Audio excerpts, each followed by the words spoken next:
Dacă dai în mâini, o să te deplasezi. Dar ușor, dacă de așa. Hai! Hai, pune-te în plută și dă ușor de tot din mâini, ușor de tot.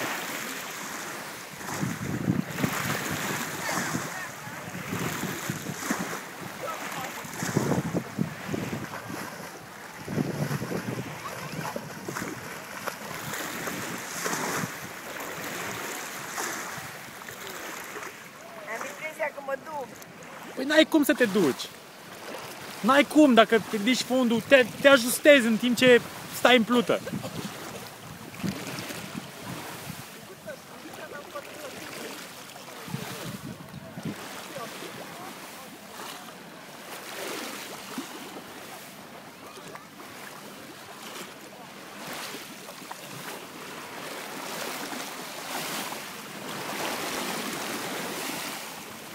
Vezi că vii la mal, mă.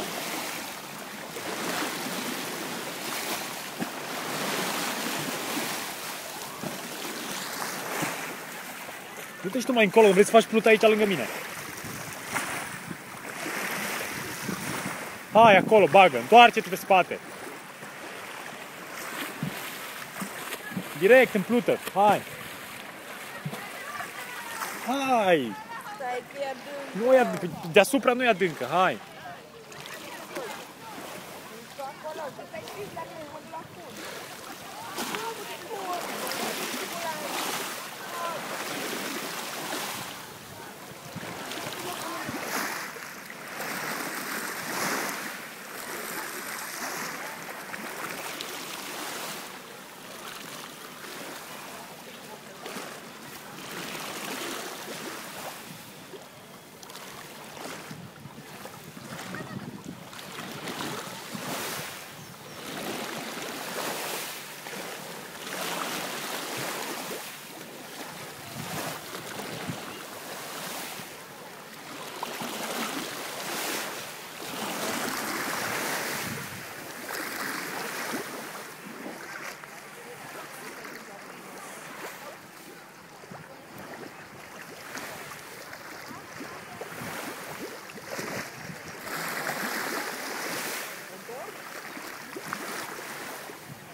Așa ai dat tu din mâini încât să ajungi aici.